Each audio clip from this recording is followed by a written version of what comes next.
The town of Willow Creek was small, the kind of place where everybody knew everybody, and trouble seemed like a distant storm on the horizon. It was here, in a tiny two-bedroom house shaded by an old oak tree, that Michael Evans grew up. Michael wasn't rich. He wasn't famous. But he was happy. His mother, Clara Evans, a widow who wore her silver wedding band like armor, worked 2 jobs, cleaning houses during the day, waiting tables at night. Michael often stayed up late waiting for her to come home, a pot of instant noodles bubbling quietly on the stove. His school books spread out across the kitchen table. They didn't have much, but they had each other, and that somehow was enough. Michael was smart, the kind of smart that made teachers whisper hopefully about scholarships. He dreamed of being a mechanical engineer, of building machines that could change the world. On weekends, he fixed broken radios and bicycles for the neighbors, never asking for money but always receiving a little something. A slice of pie, a pat on the back, sometimes just a tired smile. He loved his mother fiercely, and she, in turn, saw in him the very best parts of the man she had lost. Michael's father, Sergeant Daniel Evans, a soldier who had died in a gun battle overseas when Michael was just 9. Michael kept a photo of his father pinned above his bed, a black and white image of a proud man in uniform, smiling despite the weight of war. "Make him proud," Clara would whisper every night before bed, and Michael would whisper back, "I will, Mom, I promise." The fall of that year, the year everything changed, was particularly beautiful. The trees burned with reds and golds, and the air was crisp and full of promise. Michael had just been offered a small scholarship to a local community college. It wasn't much, but it was a start. He and Clara celebrated with a homemade dinner, spaghetti with too much sauce, store-brand soda, and a chocolate cake that Clara had spent her last few dollars on. They laughed late into the night, dreaming about the future. Michael would graduate, get a good job, maybe even build a better house for his mom, with a porch swing and real wooden floors instead of the cracked linoleum they lived with now.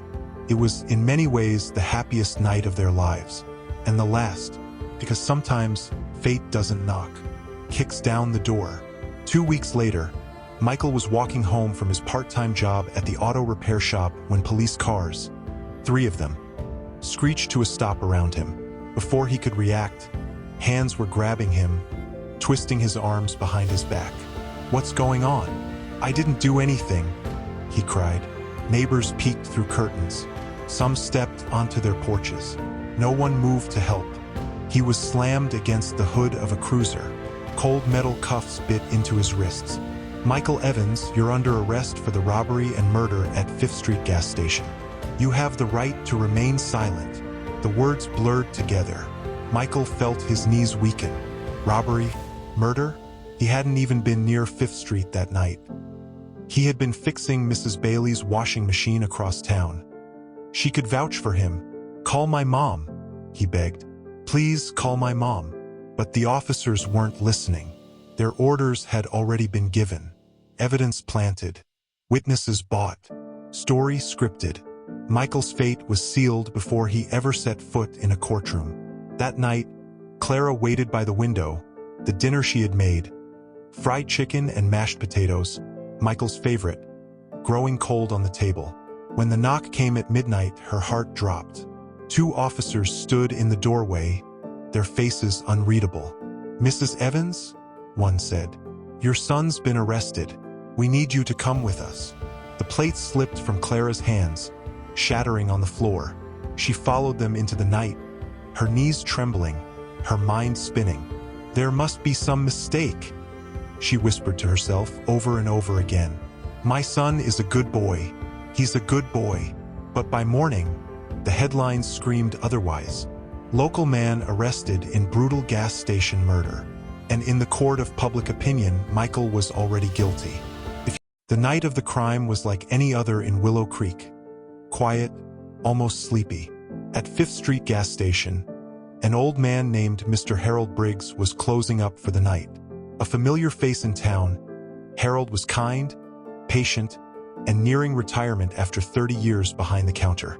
The security footage, later released by police, showed a masked figure bursting in just before midnight. A quick struggle. A single shot fired from a small black handgun. Harold collapsed behind the register, clutching his chest, gasping for breath. The masked figure snatched a handful of cash, not even $200, and fled into the night.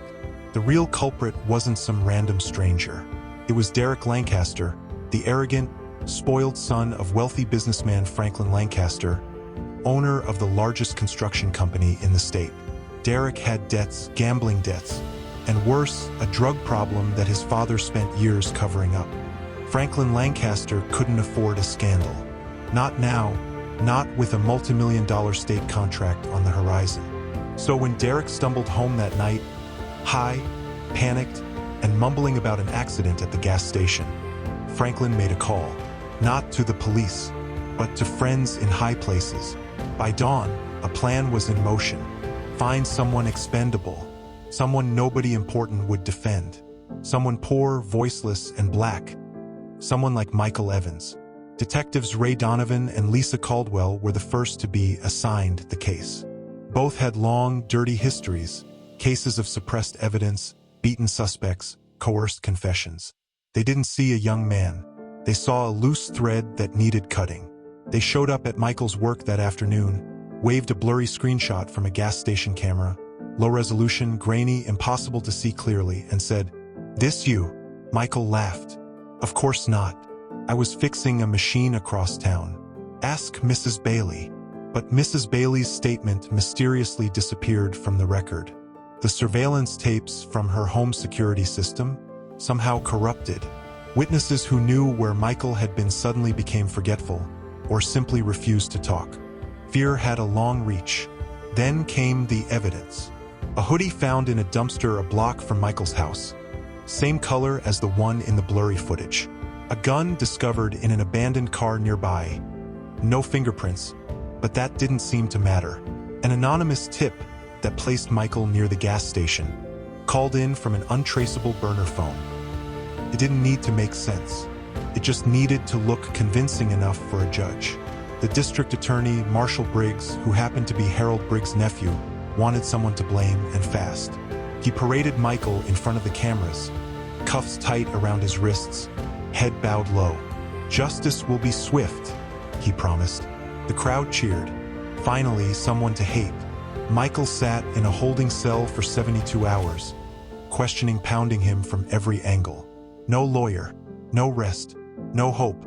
"Just confess," Detective Donovan whispered. "Take a plea. You'll be out in 10 years. Otherwise, it's life without parole." Michael shook his head, tears burning his eyes. "I didn't do anything," he whispered. And so the trial began. A farce. A circus. The public defender assigned to Michael barely glanced at the files. Cross-examinations were weak. Objections were rare. Evidence was accepted without question. When Michael tried to speak, to explain where he had been, he was cut off. The jury deliberated for just 2 hours. When they returned, the verdict was unanimous. Guilty. In the back of the courtroom, Clara screamed. It was a raw, primal sound, the kind that makes even hardened men turn away. Michael barely heard the words. The world spun around him, tilting, folding in on itself. As he was led away, he locked eyes with his mother. Through her tears, she mouthed, "I'll never stop fighting." And Michael, shackled and broken, managed the smallest nod. Somewhere deep inside, beneath the crushing weight of injustice, a tiny ember of hope flickered. But for now, he was just another number. Another lost soul swallowed by a system built to crush him. And for Michael Evans, the nightmare was just beginning. Prison was hell. But not just the kind you see in movies. It was a slow, grinding erosion, not just of the body, but of the soul. Michael Evans entered prison as a 20-year-old kid, full of dreams, full of fight. By the end of the first year, he was quieter. By the second, thinner. By the third, almost invisible. Inmates sensed it, that he didn't belong there. Some protected him. Some preyed on him. The guards didn't care either way. "You're all animals," one officer muttered during a cell inspection. "Doesn't matter if you did it or not. You're here now." Meanwhile, outside those gray walls, Clara Evans became a one-woman army. She wrote letters, hundreds of them, to lawyers, to judges, to politicians, to TV stations. Most went unanswered. Some came back with polite rejections. Some came back stained with coffee rings, barely glanced at.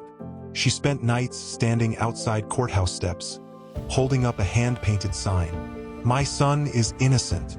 Please listen." People passed her by. Some offered her coins. Most offered only pitying glances, like she was another crazy old woman chasing ghosts. The weight of grief aged her 10 years in just 3. Her once strong back bent from exhaustion. Her once shining eyes dimmed from endless disappointment. But she never stopped. Not once. Across town, the real criminals moved comfortably. Franklin Lancaster expanded his empire, building luxury condos, shaking hands with politicians, smiling for cameras. His son, Derek, spiraled deeper into addiction, shielded from consequences by money and influence. Detective Donovan earned a promotion. Detective Caldwell quietly retired with full pension. And District Attorney Briggs launched a campaign for mayor, proudly touting how he had cleaned the streets of Willow Creek. It was a flawless machine, a tangled web of power, favors, and silence. Anyone who dared pull on the wrong thread quickly found themselves discredited, demoted, or disappeared. Still, tiny cracks began to form. A local reporter, Angela Morris, found Michael's case files suspicious. Witness statements missing. Video footage conveniently degraded. Physical evidence with huge chain of custody gaps. Angela pitched the story to her editor. "Too risky," he said. "We need the police for sources. Let it go." She didn't. Late nights in her cramped apartment, surrounded by stacks of files, she circled names, connected dates, built a wall of questions. But one rainy evening, as she left her office, a black SUV followed her for 3 blocks, then 6, then 10. When she sped up, it did too. When she turned sharply, it stayed right on her bumper. She didn't make it home that night. Her car was found wrapped around a tree. No skid marks, no brake lights, ruled an accident. Closed file. Back in prison, Michael barely knew any of this. Information came in fragments. Whispers, rumors, a rare sympathetic guard passing him a crumpled newspaper. Mostly, he counted days.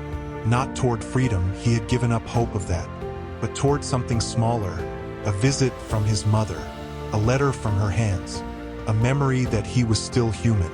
The world had forgotten him, but Clara had not. One particularly cold winter, Clara fell ill. The cold seeped into her bones. Her lungs wheezed from years of overwork. Still, she crawled out of bed every morning. Still, she stood in line at legal aid offices, sat in waiting rooms, pleaded with anyone who would listen. That was when she first heard the name, Marcus Reed. Marcus Reed was a legend among human rights lawyers.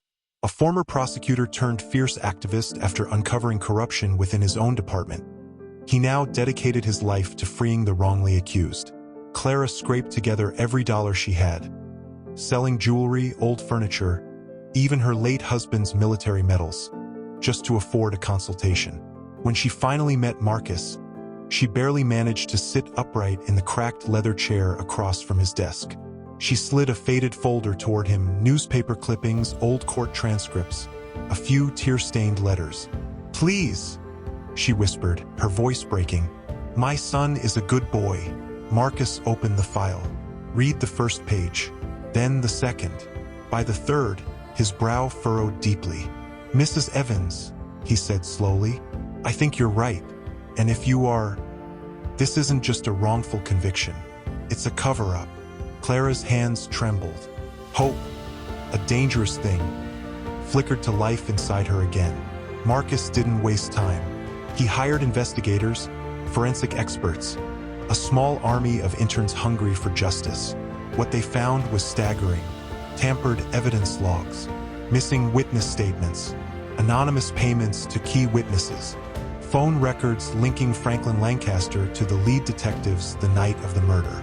Every stone they turned revealed more rot. But with discovery came danger. Anonymous threats started trickling in. Phone calls in the middle of the night. Unmarked cars idling outside Marcus's office. He refused to back down. Until one night, as he walked to his car, a figure emerged from the shadows. A shot rang out.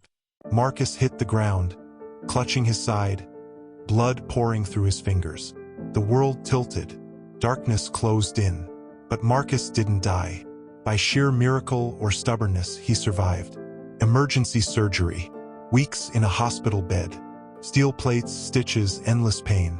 But as he lay in that sterile white room, staring at the cracked ceiling tiles, one thought burned brighter than the agony. They tried to kill me because I'm close. Too close. He wasn't giving up. Not now. Not ever. When Marcus Reed was discharged from the hospital, he was weaker, physically. But mentally, he was a storm. The bullet had missed his heart by less than an inch. He called it a second chance. A warning. And he intended to make it count. He didn't return to his old office. It wasn't safe. Instead, he set up a makeshift command center inside a small, undisclosed warehouse. A ghost of a building where sunlight struggled to filter through boarded windows. There, surrounded by battered desks, buzzing fluorescent lights, and stacks of files, Marcus went to war. He brought in two of the best senior lawyers he knew. Gillian Cross, a former federal prosecutor with a reputation for never backing down. David Huang, a forensic evidence specialist who had exposed wrongful convictions across 3 states. They also hired private security, men and women who didn't flinch when cars tailed them, who knew how to sweep for bugs and track shadows moving at night. This wasn't just a legal battle anymore. It was survival. First, they reconstructed the crime scene from scratch. The gas station footage, now enhanced with modern technology, showed discrepancies in height and build that didn't match Michael. DNA tests, using modern methods, found no trace of Michael at the scene. Not on the counter, not on the cash register, not on the supposed weapon. Witnesses who had been too scared to talk 15 years ago began to surface, encouraged by the promise of protection. One old man, trembling as he spoke, admitted, "I saw who ran out that night. It wasn't that poor kid. It was a white boy, tall, blonde. I didn't say anything back then. They told me if I talked, I might not wake up the next day." The web of lies was unraveling fast. Meanwhile, Clara visited Michael in prison. She found him sitting alone in the visiting room, thinner than ever, eyes hollow. But when she told him what Marcus was doing, for the first time in years, Michael smiled. Not a big smile, not a free man's smile, but enough to breathe life back into his chest. "Tell him, thank you," Michael whispered. "Tell him I believe again." Marcus and his team worked around the clock. They filed a petition for retrial based on newly discovered evidence. Predictably, the district attorney's office fought back hard. They discredited witnesses. They claimed evidence could have been tampered with. Behind closed doors, Franklin Lancaster scrambled. He pulled every favor he could, tried to get Marcus disbarred, offered settlements, threatened lawsuits, but this time money wasn't enough. The truth was coming. Then came the bombshell. Marcus's team recovered deleted phone records from Franklin Lancaster's old business line, records that placed calls between Franklin, Detective Donovan, and DA Marshall Briggs just hours after the murder. Those calls had been deleted during the original investigation, hidden from the defense, hidden from the public. Now they were exposed. The case wasn't just wrongful imprisonment anymore. It was conspiracy, obstruction of justice, racketeering, attempted murder of Marcus himself. The media picked it up, first local, then statewide. Before long, national networks descended on Willow Creek. The tiny town that had tried to bury a lie was now ground zero for one of the biggest legal scandals of the decade. Public opinion shifted violently. Angry crowds gathered outside the courthouse. Petitions demanded Franklin Lancaster's arrest. News anchors shouted into cameras about corruption, injustice, betrayal. Politicians who had once toasted Franklin at fancy galas now scrambled to distance themselves, erasing photos, deleting tweets, disowning their golden boy. The machine was crumbling. Marcus knew this was their moment. He scheduled a press conference. standing before hundreds of flashing cameras. Voice strong despite his injuries, he thundered, "We will not rest until every single person responsible for this miscarriage of justice is held accountable. Not just for Michael Evans, but for every soul crushed by a system designed to silence the innocent and protect the powerful." The crowd roared. Clara stood in the front row, tears streaming down her cheeks, her frail hands clutched to her chest. For the first time in 15 years, victory didn't seem impossible. But there was one final hurdle, a court date, one last battle, one last chance to tear down the fortress of lies, brick by brick, in front of a judge, a jury, and the entire nation watching. And Michael Evans, the boy who had become a ghost inside prison walls, would finally have his day. His voice, his freedom, his life, if they could survive what came next. The courtroom was packed, every seat taken, reporters crammed into the aisles. Cameras hovered outside like vultures. It was more than a trial. It was a reckoning. Michael Evans sat quietly at the defense table, wearing a simple navy suit. His first time out of a prison uniform in 15 years. His mother, Clara, sat behind him, her hands trembling in prayer. At the prosecutor's table sat a new district attorney, Paula Martinez, a woman who had been brought in after Marshall Briggs had been forced to resign in disgrace. The old regime was collapsing, but Marcus Reed knew the system would not fall without a fight. Marcus rose to give his opening statement. He didn't shout. He didn't rage. He simply told a story. A boy was accused of a crime he didn't commit, he said, voice calm but firm. A mother cried for help, and no one listened. Powerful men made sure the truth stayed buried, because they believed a poor widow's son didn't matter. He let the silence hang heavy in the room. But today, the truth will not stay silent. Today, we speak for Michael Evans. The jury watched him wide-eyed. Some nodded. He had them. Now he just had to keep them. The prosecution, meanwhile, tried to paint Michael as a product of a rough neighborhood. They dug up old-school suspensions, minor teenage scuffles, anything they could throw like mud. But Marcus was ready. Every accusation, he countered with character witnesses. Teachers who said Michael had dreams of becoming a mechanic. Neighbors who described him helping elderly women carry groceries. Army friends of Michael's father, who testified about the kind of honorable son he had raised. Bit by bit, the lies crumbled. Then came the real fireworks. Jillian Cross, sharp as a blade, cross-examined the retired Detective Donovan. She backed him into a corner with a simple set of questions. Why were key witnesses never interviewed? Why was the surveillance footage edited before being submitted to court? Why did you call Franklin Lancaster the night of the murder? Donovan sweated. He stammered. And finally, under pressure, he cracked. "I was following orders," he blurted out. "We were told to clean it up." Lancaster said he couldn't have his son involved in a scandal. Not during election season.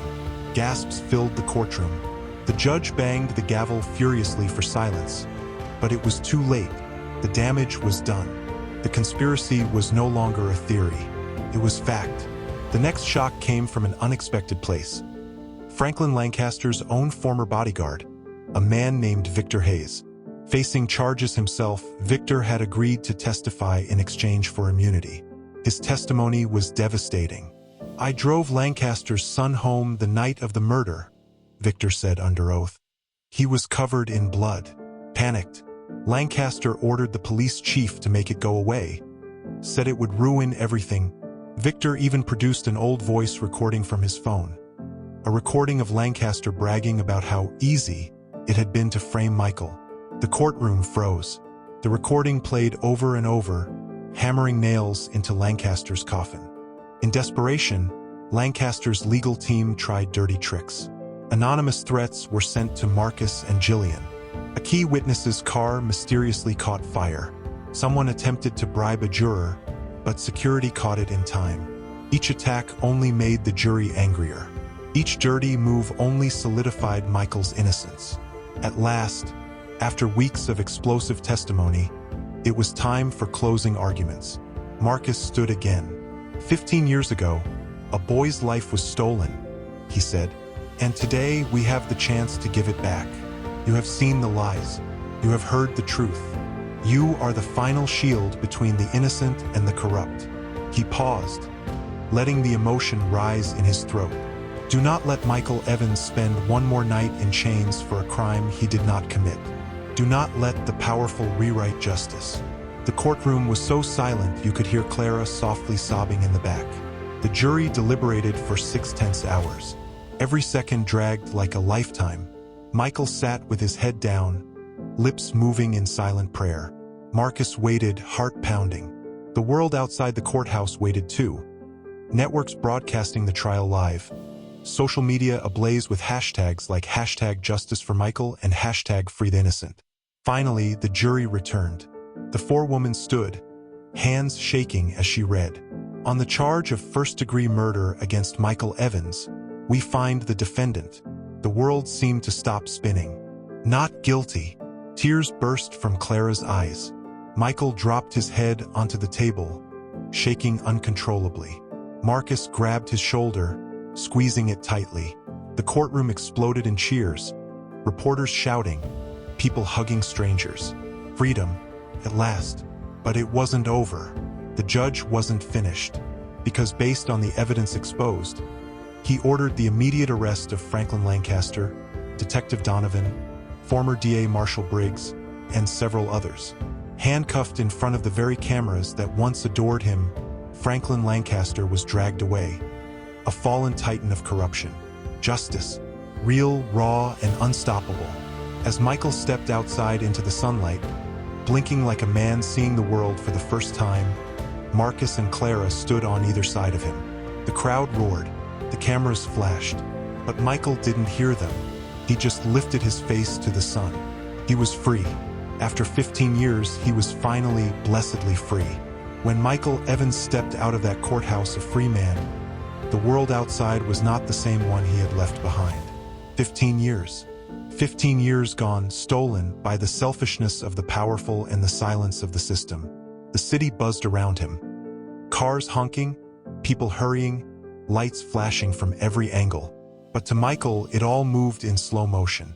He stood on the courthouse steps, holding tight to his mother's hand, breathing in the air like it was a rare and precious thing. Freedom had a smell. It smelled like rain on concrete. It smelled like hope. The first night, Michael and Clara returned to their tiny home on the east side of the city. It wasn't much. Peeling paint, a broken porch, but to Michael it felt like a palace. He sat in his old bedroom, dusty, cluttered with memories, running his hands over the old posters and faded trophies from his childhood. Tears came easily. He had left this room as a boy. Now he was a man, scarred, hardened, and yet somehow still whole. But the outside world wasn't so kind. Jobs were hard to find. Even after the media celebrated him as a symbol of resilience, employers were hesitant. There were awkward silences at interviews, nervous glances. He was that guy from TV, the exonerated one, the one with a past no one quite understood. Michael knew it would take more than freedom to truly live again. He would have to rebuild everything from the ground up. The city council, under intense public pressure, fast-tracked a compensation bill for Michael. But Lancaster's allies, those not yet arrested, tried to block it behind the scenes. They whispered that Michael didn't deserve millions, that mistakes happen. Mistakes? Marcus Reed wasn't having it. He launched a blistering campaign, rallying activists, journalists, and the public behind Michael's case. Massive protests filled the streets. #JusticeMeansCompensation trended nationwide. Finally, after months of grinding legal battles, the city awarded Michael $12 million, not as a gift, but as a small measure of repayment for the years they had stolen. Michael didn't blow the money on luxuries. Instead, he bought a small house for himself and Clara in a safer neighborhood, scholarships for students from his old high school, legal funds for other wrongly accused men still fighting for their lives. He vowed he would not let what happened to him happen to anyone else. But money couldn't heal everything. At night, Michael still woke up gasping, sweating, haunted by the cold steel bars and the echoes of slamming prison doors. PTSD, Marcus called it. Survivor's guilt. Therapy helped. Slowly. Long walks with Clara helped too. Conversations under the stars, where she reminded him he was still the same kind-hearted boy she had raised. Your soul, she whispered once, stroking his hair, was never touched by their lies. He clung to that, like a lifeline. As months passed, Michael began speaking publicly. Colleges, at rallies, on talk shows. His story, raw, painful, triumphant, electrified audiences. He didn't sugarcoat anything. He spoke about the betrayal, the loneliness, the moments when he wanted to give up. But he also spoke about forgiveness. I refuse to let hate define me, he would say, voice shaking. I refuse to become like them. People listened. Donations flooded into justice reform charities. New laws were proposed to require video interrogations, independent prosecutors for police misconduct cases, and automatic DNA testing in major cases.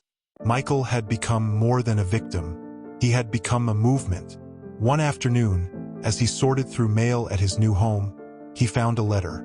No return address. Inside, a single page. I'm sorry. I was weak. I should have spoken up. You deserved better. A witness who stayed silent.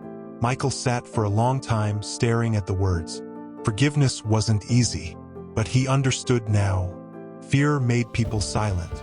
Power made people cruel. Only courage, the stubborn, painful, relentless kind, could build a better world. He folded the letter neatly, placed it in a drawer, and went outside to walk under the open sky. On the first anniversary of his release, Michael stood on the same courthouse steps where he had once been shackled. But this time he wasn't alone. Hundreds gathered around him. Activists, lawyers, students, mothers with sons who looked like him. Marcus Reed stood at his side, smiling proudly. Gillian Cross, now a rising star in civil rights law, was there too. Michael took a deep breath and spoke. Justice isn't something we find once and hold on to forever, he said. It's something we fight for every day, because there's another Michael Evans out there right now, sitting in a cold cell, praying someone will care enough to listen. The crowd cheered. Clara wept, proud tears this time. Above them, the courthouse windows gleamed gold in the setting sun. The fight wasn't over, but Michael Evans was no longer a victim. He was a warrior, a symbol, a reminder to the world. The truth can be buried, but it will always, eventually, rise. The trial of Franklin Lancaster was like something out of a courtroom drama, only it was all too real. Months had passed since Michael's exoneration, and now, the man responsible for his wrongful imprisonment was finally being held accountable. But Lancaster wasn't going down easily. The former businessman turned politician, a man who had built an empire on corruption and power, fought back with every dirty trick in the book. Lancaster's legal team tried everything. Intimidation, witnesses were threatened, some even disappeared.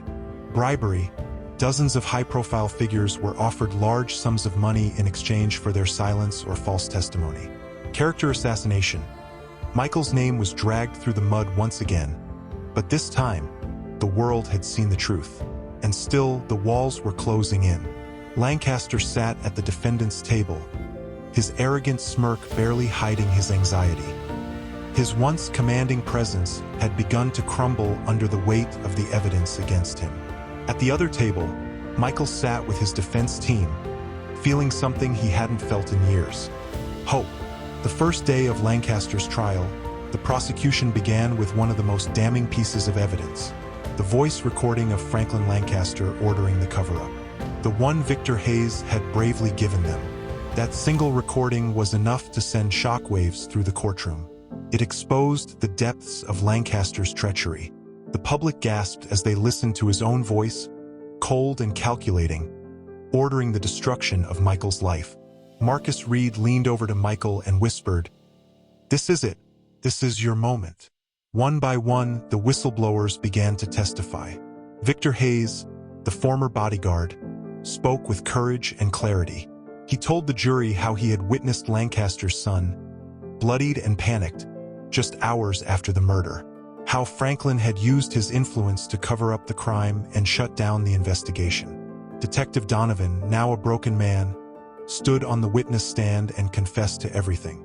He admitted to taking orders from Lancaster, to falsifying evidence, and to ignoring key evidence that could have saved Michael.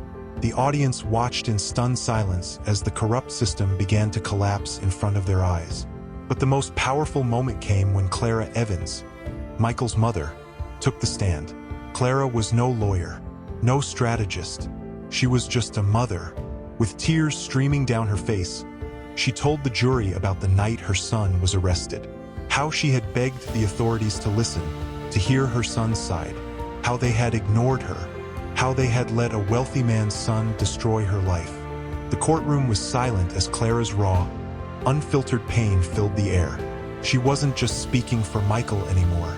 She was speaking for every mother who had lost her child to a broken system.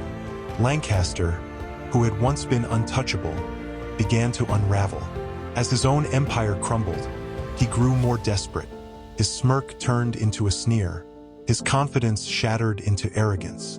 In one last act of defiance, he attempted to fire his legal team and represent himself.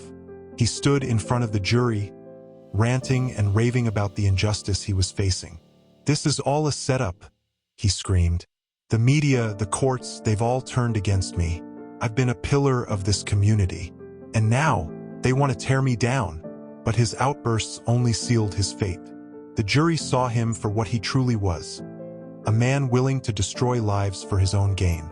The jury deliberated for only 3 days, a record for such a high-profile case. But the answer was clear.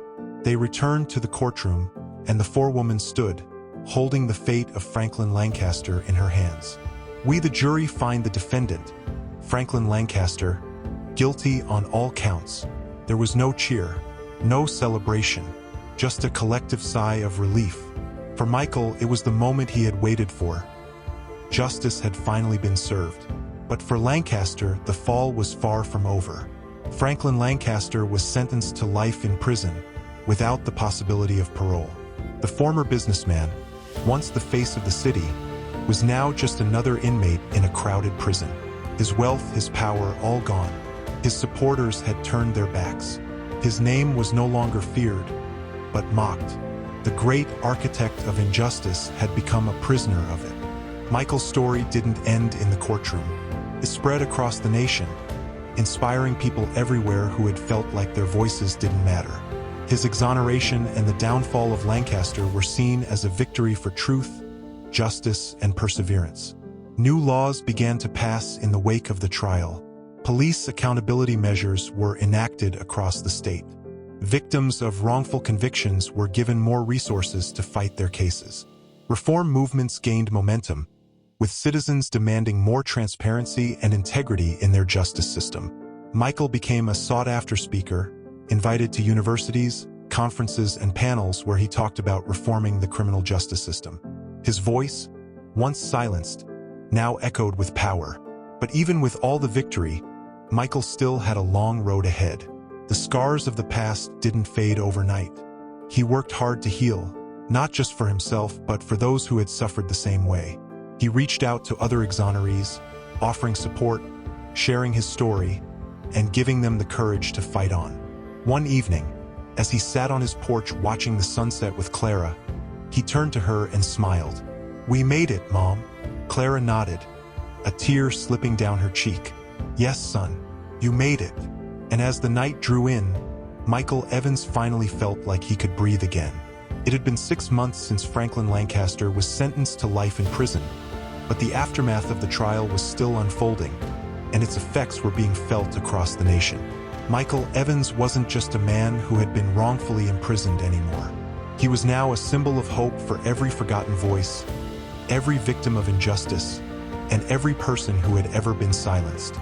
The conversation around criminal justice reform had gained unprecedented momentum. Protests, rallies, and community forums were happening everywhere. The cries for accountability and transparency grew louder each day. Despite everything he had been through, Michael had never lost his belief in the power of people. And now, with his platform, He was determined to make sure his story wasn't just about one man's suffering but about collective change. Michael started working alongside reform organizations and activists. His mission: to prevent future wrongfully accused individuals from going through what he did. He launched the Evans Foundation for Justice, which provided legal support for those who were wrongly convicted, mental health resources for survivors of wrongful imprisonment, scholarships for law students dedicated to criminal justice reform. His foundation raised millions, aided by his high-profile speaking engagements and the support of activists, celebrities, and ordinary people who believed in his cause. Within the first year, the public began to see real change. Legislative bodies across the country began introducing bills to reform the criminal justice system. Key reforms included mandatory DNA testing for certain cases, increased transparency in police investigations, independent oversight for police conduct, and a national database for wrongful convictions that could help clear the names of innocent individuals more quickly. Michael's case had sparked something that couldn't be undone. For the first time in history, a federal task force was created to review cases of wrongful conviction, specifically inspired by Michael's story. The task force began to investigate hundreds of cases across the country, and for many, the light of justice finally began to shine. At one of his speaking engagements, Michael met a man named Derek Jones, who had spent 20 years in prison for a crime he didn't commit. Derek had been convicted of armed robbery, a crime he was innocent of, simply because he had been in the wrong place at the wrong time. He had been sentenced to life in prison based on false eyewitness testimony and a biased investigation. Derek had spent most of his life behind bars, but thanks to the reforms sparked by Michael's case, he was exonerated and released. The look of disbelief and joy on Derek's face as he was freed, his first taste of freedom, was a reflection of the hope Michael had reignited for so many others. Michael invited Derek to speak at one of his rallies, where they shared the stage and spoke together about their experiences. The bond they shared, both men forever changed by the justice system, became a powerful symbol of resilience and solidarity. Michael's work was far from over. While his foundation was growing, he knew the fight for justice never stopped. It wasn't enough to celebrate his victory. There were still people who needed help, still countless innocent men and women locked away. He spent months traveling the country, meeting with families of the wrongfully convicted, speaking at schools and universities, and participating in panels with high-level policymakers. He even went overseas to work with international organizations focused on human rights and criminal justice reform. Wherever he went, Michael Evans was met with unwavering respect. His personal story of survival had evolved into a movement that demanded systemic change. One evening, as Michael sat in his office, going through his emails and case files, an idea struck him. He had told his story countless times, but it was time to write it down, to put his pain, his triumphs, his journey, and his message into words for the world. With the help of a skilled ghostwriter, Michael set to work on his memoir. The book, titled The Price of Truth, chronicled every detail of his wrongful conviction, his years in prison, his eventual exoneration, and the way the case shook the foundations of the criminal justice system. The book was released to critical acclaim, and it quickly became a bestseller. It was translated into multiple languages, and soon Michael found himself on international book tours. But the book wasn't just a tale of one man's journey. It was a call to arms for justice reform worldwide. It wasn't just people in the streets or in the media who were moved by Michael's fight. People in power began to take notice too. Several states began to model their criminal justice systems after the reforms inspired by Michael's case. New community policing strategies were implemented. Wrongful convictions were challenged, and prison sentences were reevaluated across the nation. The closing moment of Michael's journey was nothing short of a miracle. At the annual Justice for All Gala, where activists, lawmakers, and reformers gathered, Michael was presented with the Justice Legacy Award. In his acceptance speech, he looked out over the crowd and said, "This award, this recognition is not mine. It belongs to everyone who believed in truth and justice, to every innocent person who fought for their freedom, to the families who never gave up on their loved ones. You are the real heroes, and you are why we've come so far. Clara, now in her golden years, sat in the front row, her eyes glistening with tears of pride. Michael had finally done it.